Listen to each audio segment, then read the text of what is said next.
여러분 이거 보세요. 작은 아파트에 살아도 괜찮다면 엄밀히 말해 에펠탑에서 살 수도 있어요. 구스타브 에펠은 건축물 맨 꼭대기에 자기만을 위한 개인 아파트가 있는 걸 특징으로 탑을 디자인했어요.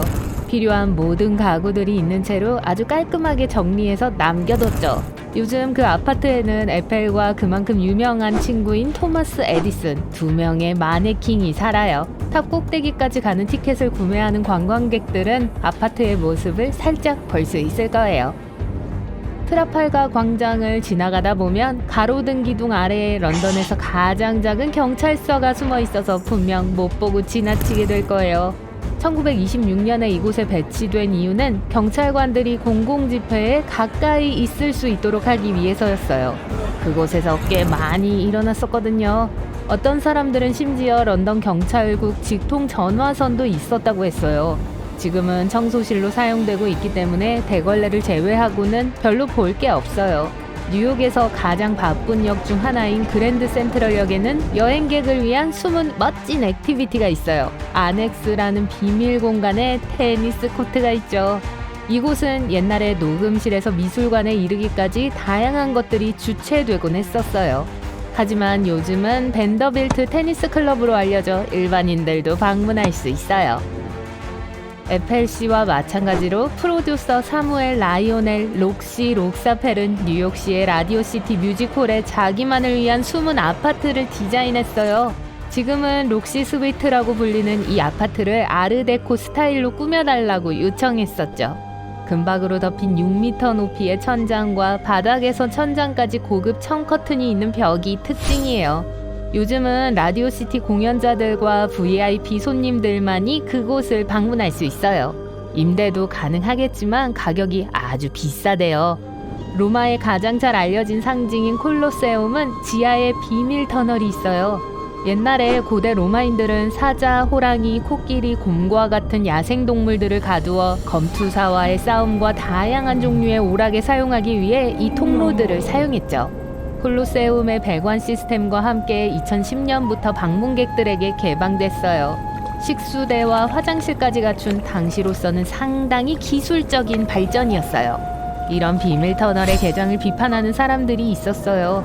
그들은 방문객들의 엄청난 통행량을 고려할 때 건물의 구조에 영향을 미칠 수도 있다고 믿었거든요.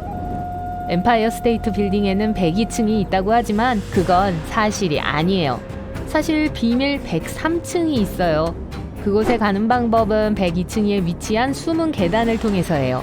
하지만 주로 건물의 엔지니어들이나 가끔은 유명 인사들이 이용해요. 그게 다가 아니에요. 103층은 엠파이어 스테이트 빌딩의 캡슐로 이어져요. 이곳은 건물의 유명한 돔이에요. 가장 유명한 미국 랜드마크 중 한 곳에 미스테리한 비밀의 방이 있어요. 현재의 기록이 사실이라면 러시모어 산에 있는 에이브럼 링컨의 머리 뒤에 비밀의 방이 있어요. 독립선언서와 헌법과 같은 미국 역사와 관련된 유물과 문서를 보관하기 위한 거였어요. 이제 이 중요한 문서들이 다른 곳에 보관되어 있다는 건 모두가 아는 사실이고 러시모어 산에 있는 방은 오늘날까지도 대중들이 접근할 수 없어요. 공원 경비원들을 위한 비디오 게임방 같은 건지도 몰라요. 아님 말고요. 기원전 2550년에서 2490년 사이에 완성된 기자의 피라미드는 고대 세계 7대 불가사의 중 마지막 남은 유적이에요. 이집트 제4왕조 파라오 쿠프를 위한 휴식처로 건설된 이것은 대화랑 왕의 방, 여왕의 방이 있는 걸로 알려져 있어요. 하지만 최근 여기서 비밀의 방이 발견된 만큼 그게 다가 아니었던 거죠. 제 머리처럼 빅보이드라고 불리는 이 거대한 공간은 거의 30m나 돼요. 공간의 주요 목적은 여전히 논란의 여지가 있지만 일부 고고학자들은 거대한 구조물을 짓기 위한 내부 경사로로 사용되었을 거라고 믿고 있어요. 신데렐라 성은 플로리다 올랜도에 있는 디즈니 월드의 주요 명소로 매직 킹덤이라는 구역에 있습니다. 신데렐라 스위트라고 불리는 숨은 방이 있어요. 이 스위트룸은 원래 월트 디즈니와 가족을 위한 거였어요. 그는 1966년에 세상을 떠났고 완성된 걸 보지 못했죠.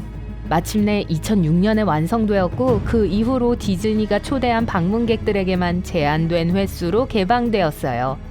숨은 역이 그랜드 센트럴역에만 있는 게 아니에요. 이탈리아에는 이탈리아에서 두 번째로 큰 기차역인 밀라노 중앙역이 있어요. 32만 명 이상의 승객들이 매일 이 벽을 지나가지만 그중 대부분은 왕실 대기실로 설계된 세련된 공간인 왕실 별관으로 이어지는 역의 벽 옆에 닫혀있는 문을 눈치채지 못해요. 별관은 호화로운 가구, 대리석 스타일의 모든 게 왕실 조각으로 장식되어 있고 2개의 층으로 나누어진 2개의 큰 홀이 특징이에요. 심지어 자유의 여신상에도 숨은 방이 있어요. 어디 있는지 맞춰보세요. 동상의 횃불 속에 있어요. 안타깝게도 1916년에 완전히 폐쇄된 이후로 일반인들에겐 출입이 금지됐어요. 사람들이 파노라마 뷰의 라이브 스트리밍을 즐길 수 있게 2011년 이곳에 카메라가 설치됐습니다. 로마의 다빈치 공항에 위치한 레오나르도 다빈치의 동상은 1960년에 처음 공개됐어요. 이게 최근에 수리됐죠. 이 과정에서 작업자들 중 한 명이 불가사의한 걸 발견했어요. 조각상 중간 어딘가 약 9m 높이의 작은 구멍이 있었어요. 조심스럽게 열자 안에서 2개의 양피지가 발견되었어요. 고전 라틴어로 쓰여진 첫 번째 문서에는 현재 공항이 있는 지역의 역사가 적혀 있었어요. 다른 하나에는 동상의 개관식에 참석한 사람들의 명단이 있었죠. 워싱턴 DC에 있는 미국 대법원에는 사무원, 비번 경찰관, 그리고 다른 대법원 직원들이 농구를 할 수 있는 비밀 스포츠 시설이 있어요. 건물 꼭대기층에 위치한 코트는 이 땅에서 제일 높은 코트라고 불려요. 잠시 드리블 좀 할게요. 디즈니랜드의 클럽 33은 캘리포니아 애너하임에 있는 테마파크의 뉴 올리언스 스퀘어 구역에 있어요. 이 전용 클럽은 단 500명의 회원이 있으며 1967년에 개장되었어요. 유명 인사들, 정치인들, 후원자들을 접대할 목적이었죠. 장식들은 월트 디즈니와 그의 아내가 제공한 것들이에요. 이곳의 서비스는 비싸요. 회원들은 클럽에 가입하기 위해 3천만 원을 지불해야 하고 나중에는 1,500만 원에서 3천만 원 사이의 연회비를 지불해야 해요. 클럽 입구는 33이라는 숫자가 새겨진 금판 하나가 출입구 뒤에 숨어 있어 놓치기 쉽습니다.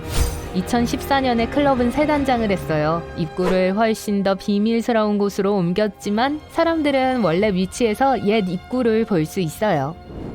뉴욕시 공공도서관에도 숨은 아파트가 있어요. 직원들과 그 가족들은 공공도서관 위에 위치한 숨은 방에 머무를 수 있어요. 요즘은 벽장이나 빈방이 대부분이긴 해요. 하지만 그중 일부는 일반인들이 이용할 수 있어요. 워싱턴 하이츠 지점의 54억짜리 아파트 개조 프로젝트처럼 말이죠. 낡고 먼지가 많은 348제곱미터의 공간을 청소년 전용 공간과 성인 교육 프로그램용 공간까지 갖춘 기술센터로 탈바꿈시켰어요. 멋지네요.